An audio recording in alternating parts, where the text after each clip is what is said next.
Hi everyone, my name is Cedra. I'll be your instructor for this summer course.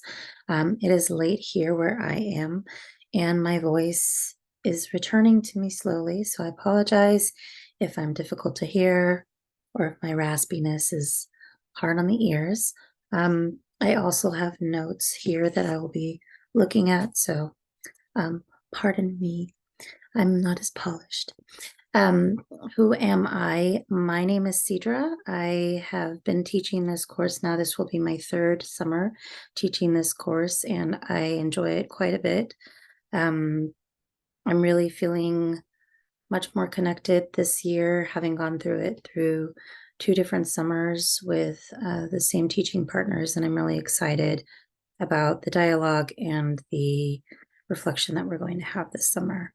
I am a little bit about me personally. I'm a solo widowed mom of two. I have an 11-year-old, almost 11-year-old, and an almost 4-year-old. So I have a very busy life outside of this coursework. And so I completely understand that you also have a very busy life outside of this course as well. So I have empathy there and know that while will be fully engaged in our work, we will also have other responsibilities that we will be taking care of. I know that firsthand. Um, I am currently working at a elementary school that is a K through 6 program, but I have 21 years prior to that experience in early childhood education, both as a classroom teacher and as an administrator.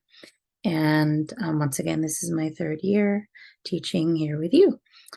My roots, I wanted to kind of give you a little bit of background on where I'm coming from philosophically. My roots are in Montessori. I am a trained Montessori educator through AMI, which is Association Montessori International, and my training was for children 0 to 3 years.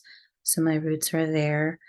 But I have worked in several Reggio-inspired programs that use that co-construct learning with children and teachers alike. I also worked at the CCC, the Children's Center at Caltech, and was part of the steering committee for the Early Childhood STEM Conference. So that was my personal introduction into early childhood STEM education. And I'll be frank, I was terrified.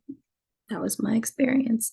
That's a nice segue. As Alex noted, with her story, STEM topics can be very triggering for a lot of people. And one of the things that I would challenge you to do this week is to think about the acronym STEM, science, technology, engineering, and math, and think about which of those topics you feel most closely connected to, which one stands out to you as something that is exciting and really makes you intrigued and interested.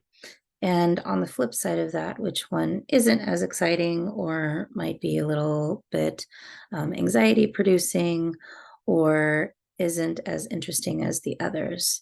That's a rhetorical question. You don't have to answer it anywhere. You are welcome to if you'd like to, but it's just something I'd like you to think about as we enter into this, because so many of the students that I've encountered and people in general, especially women and people of color, have had similar experiences where there have been some serious gatekeeping experiences that have deterred them from staying interested in topics or feeling like their understanding and their way of knowing certain things was different and not accurate.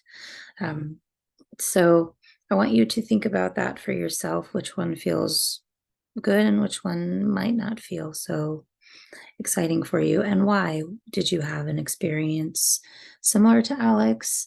What was that experience? What are your feelings behind it?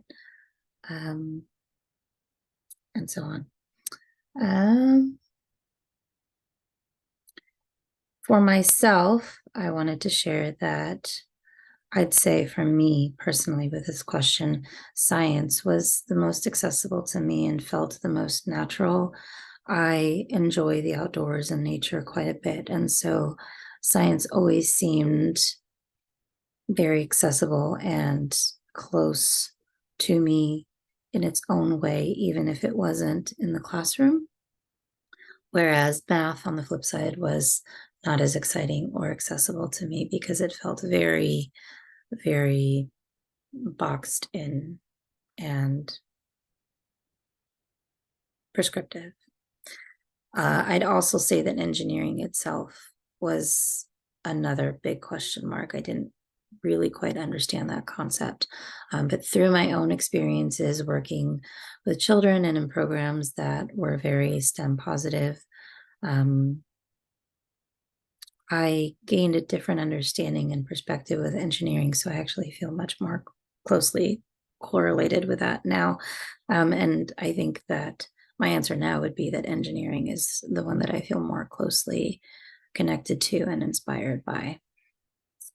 Let's see. So this summer, there's going to be a lot of material offered.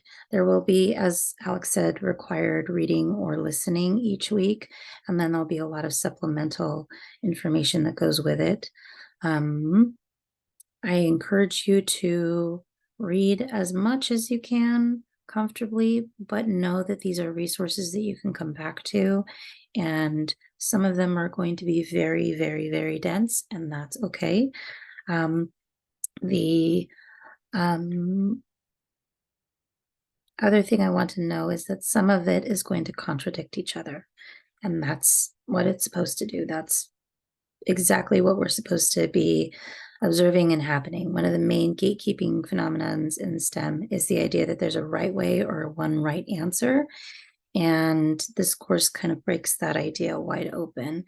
And I've had many students that hit these intersections in the course where they watch something or they read something and they're on board with it and they're kind of following along. And then the next week or the next cycle or the next reading that they have completely contradicts it.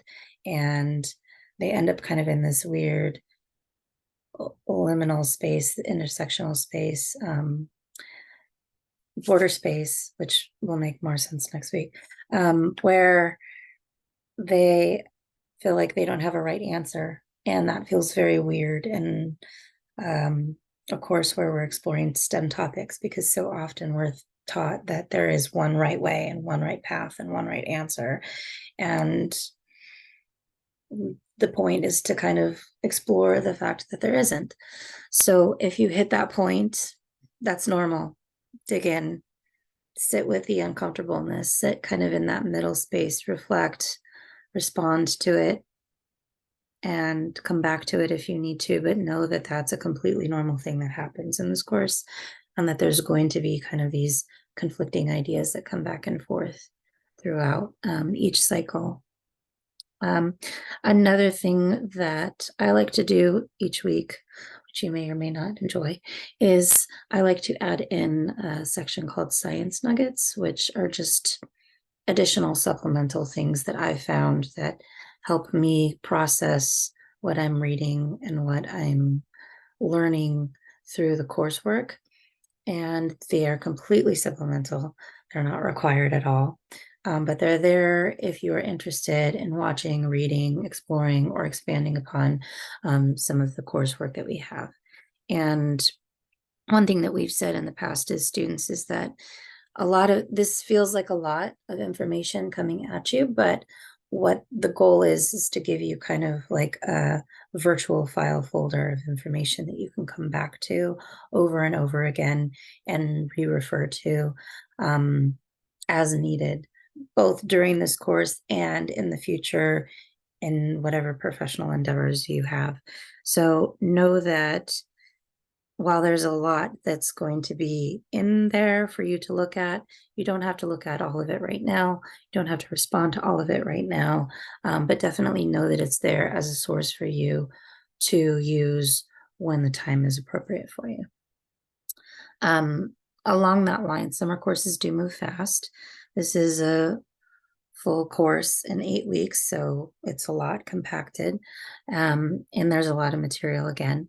So what we'd always try to ask is for you to stay on top of your responses, Stay on top of your peer reviews because we want to try and honor each other's time together. Make sure that we're giving each other enough time to read the responses that we've shared and respond to our peers. Likewise with the peer reviews. But as I said when I first started, I'm a full-time working solo parent of two very, very, very busy, active, opinionated, wonderful, inquisitive children.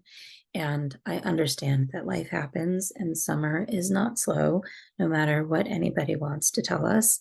So if something comes up for you, if you're feeling like you're going to be behind, or you anticipate that an event or a vacation or anything is going to delay you, please let me know. Just communicate with me, talk to me. I check the Canvas shell, I check my personal email, I check the college email.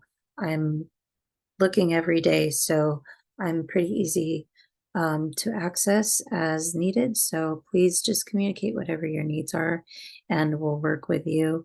I'd much rather know what's going on for you and support you through that than have you feel like you're on your own. You're not. We're here to help you, and this is your course. I'm here to facilitate and help you through it. So anything you need, just reach out, and we'll work with you and help you as much as needed.